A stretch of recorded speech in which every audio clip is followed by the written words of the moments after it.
I have had this shop here since 1992, so that's 31 years. Did you build it specially for boat It building? was built especially for ship modeling, yes. Okay. It's quite a place. Oh, it's my comfort zone.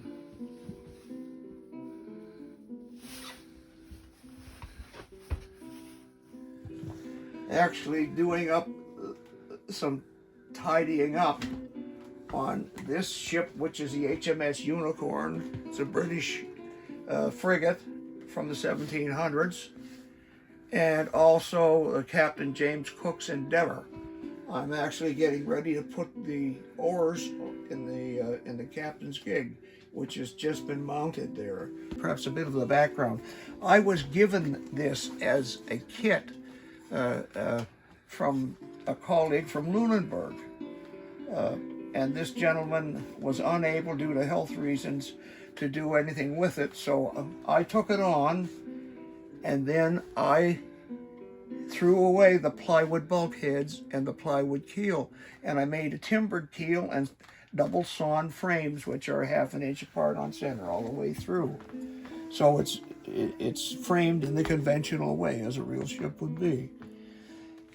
And I took some liberties with making up jigs so that coiled rope on the ship would look more realistic after I applied it. And you can come in close here. I just use a piece of pine and put belaying pins on it, and then wrap a wet coil around and tie it off, let it dry, and then hang it on the ship with a bit of glue to hold it in place. Right. James Cook's Endeavor. One of our past presidents, Gordon Van Dyke, had purchased this as a kit.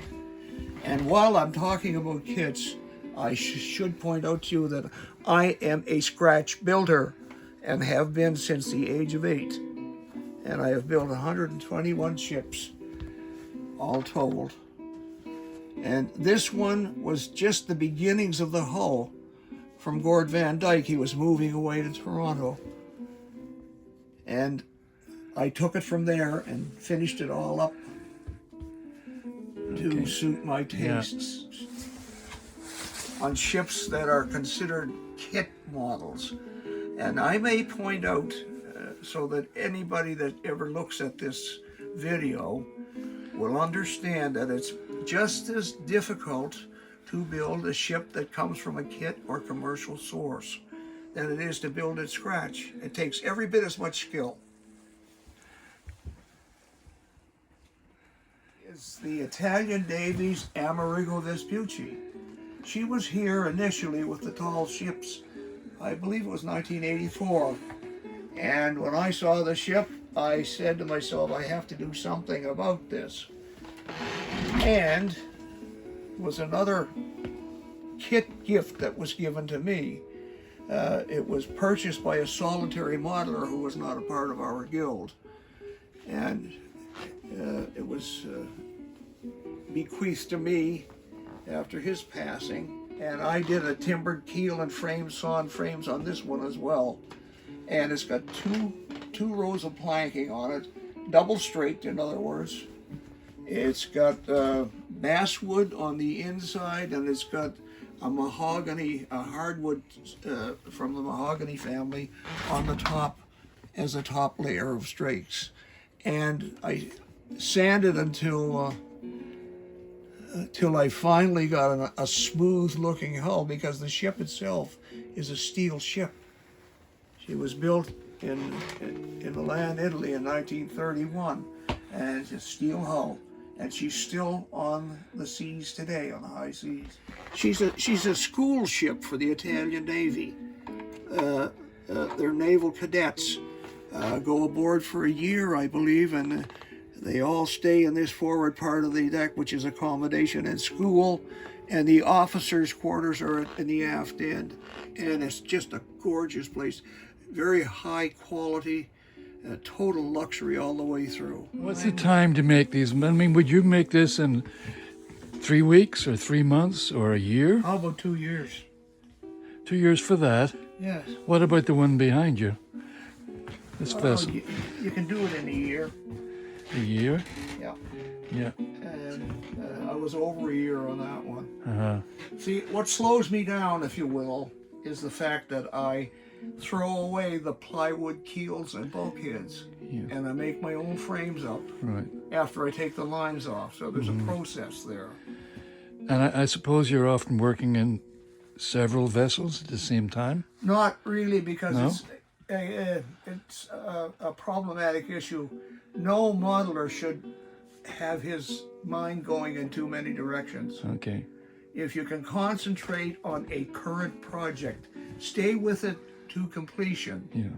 you're bound to do a better job, Right. because there is nothing else getting in the way of your Yeah, of your thought processes. Yeah. Yeah. And this is a model of a ship, the MSC Berry. And I'm going to take the top off this case so you can see the skeletal model.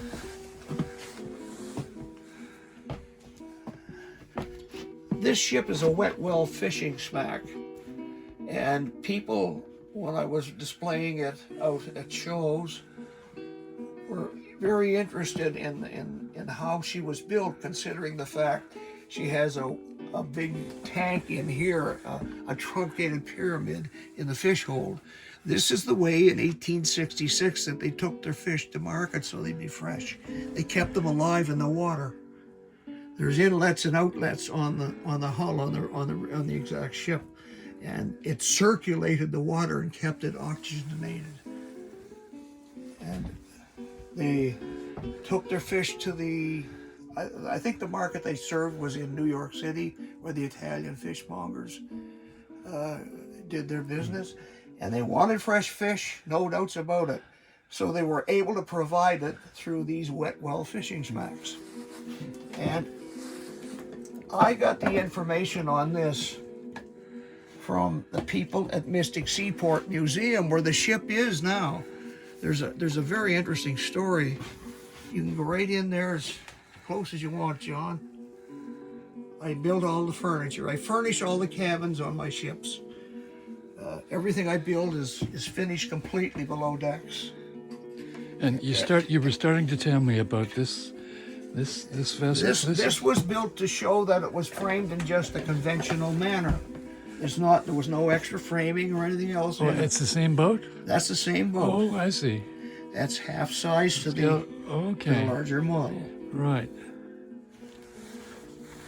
And this is called the skeletal model.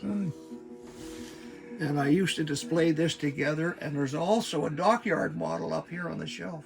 Open on the sides, and a partially open deck. So this is the same vessel, the third time. If you want to bring that down, we Oh, so I can see it here. Yeah, that's the same vessel. I used to display the three models together.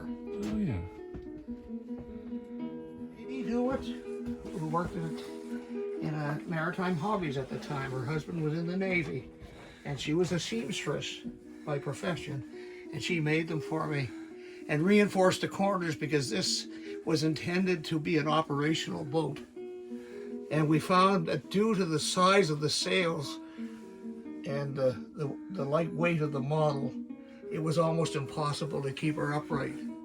I had a drop keel on it, and I'd sailed it a couple of times initially, and then I had to give up on the idea. So it turned out that it was a great showpiece. I will say, for those who view this video, is a very healthy occupation. It's perhaps we could rephrase it as maybe a lifestyle. So how old are you, John? I'll be 85 in September. Okay. And you've been doing this all your life? Right? All my life.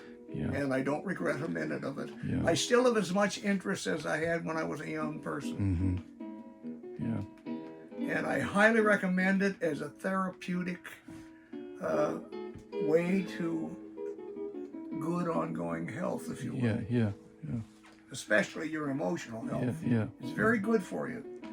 And in addition to getting a healthy bottom line from your work, you meet people of your own kind who are doing the same type of work, and you develop the most wonderful ongoing friendships. Right. I was going to ask you that. I'm very, very devoted to all my colleagues. So it is important to be in something like the guild rather than working away Or be in touch. isolated, you know? Or be in touch, with yeah. other modelers. Yeah. Because it's a common ground that we have together. And I have never met one yet who was a problematic person. Yeah. And I highly recommend it for those of you who are just thinking about the idea of building a model ship. My total is 121.